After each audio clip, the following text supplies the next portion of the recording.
వాడల మాత్రమే వెలిసెర బొమ్మ ప్రతి వాడన నిలుపగలిగే యోధులే రమ్మా ఒక వాడకి పరిమితమా అంబేద్కరుడు ప్రతి వాడికి హక్కులను పంచినవాడు తను రాసిండు రాజ్యాంగం దేశం కోసం తను చేసిండు పోరాటం అందరి కోసం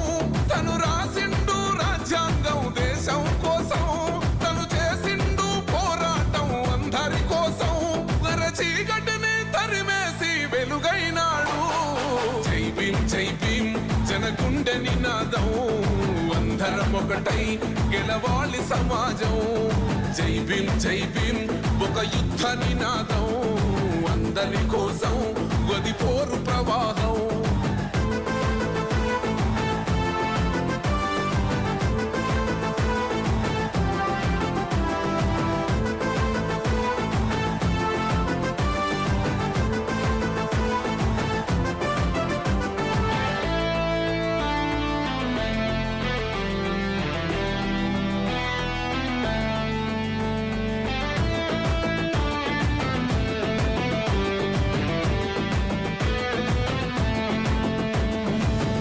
ఎందుకు మాది కాదు ఆ నినాదం గని అవగాహన లేకున్నది కొంత సమాజం రాజ్యాంగం ప్రతిఫలాలు పొందుతూ జనం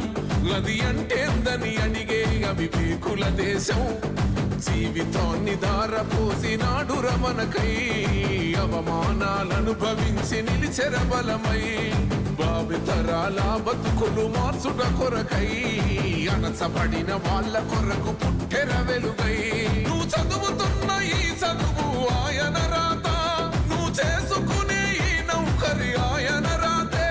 నువ్వు పొందే ఏ పదవైనా ఆయన భిక్షే జై భీమ్ జనగుండె నినాదం అందరం ఒకటై గెలవాలి సమాజం జై భీమ్ ఒక యుద్ధ నినాదం అందరి కోసం గది పోరు ప్రవాహం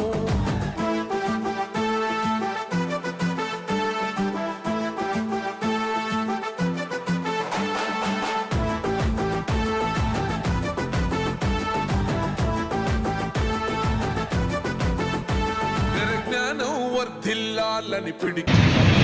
ఈరోజు ఎస్సీ వర్గీకరణ సాధించుకున్న తర్వాత మొట్టమొదటగా జరుగుతున్నటువంటి మాదిగ అమరవీరుల దినోత్సవం సందర్భంగా ఈరోజు సురేందర్ మాదిగ మహేష్ దామోదర్ మాదిగలకు మేము ఘనంగా నివాళులు అర్పిస్తూ ఉన్నాం. గతంలో సురేందర్ మాదిగ గారు ఆయన ఎస్సీ వర్గీకరణ కోసం మరి ఏదైతే అగ్నికి హావుతవుతూ కూడా నేను ఈ వర్గీకరణను నేను చనిపోతున్నందుకు బాధగా లేదు, ఈ వర్గీకరణను చూడలేకపోతున్నానని చెప్పేసి ఆయన మాట్లాడినటువంటి మాటలు ఇవాళ యావత్తు మాదిగ జాతి భవిష్యత్తుకు ఇవాళ ఆయన త్యాగం మరవలేనిది. ఇవాళ ఆయన నేను వర్గీకరణ చూడలేకపోతున్నాను అని చెప్పేసి అమరులైనటువంటి మరి సురేందర్ మాదిగకు ఘనంగా నివాళులు అర్పిస్తూ ఉన్నాం. ఈరోజు 100 సంవత్సరాల భవిష్యత్ అయినటువంటి ఎస్సీ వర్గీకరణ సాధనకు ఇలా మనం ఎస్సీ వర్గీకరణ సాధించుకున్నాం. ఇలా ఒక్కరి ప్రాణం ఇలా మాదిగ జాతి భవిష్యత్తుకు ఉన్నటువంటి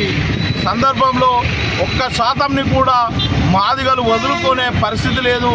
ఏదైతే ఇంకా మాదిగలకు రావాల్సినటువంటి 1% ఏదైతే ఉందో అది రాష్ట్ర ప్రభుత్వం మాదిగ అమరవీరులను గుర్తించుకొని మరి ఆ 1%తో పాటు 10 నుంచి 11% మాకు ఇవ్వాల్సిందిగా మేము డిమాండ్ చేస్తూ ఉన్నాం. ఈ అమరవీరులకు ఇవాళ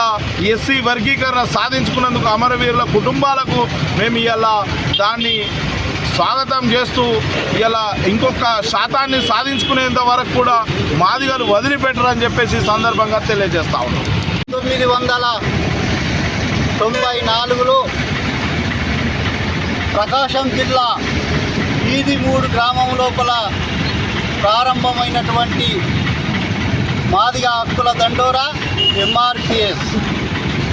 మరి ఆ యొక్క ఉద్యమం ఎస్సీ వర్గీకరణ వల్లనే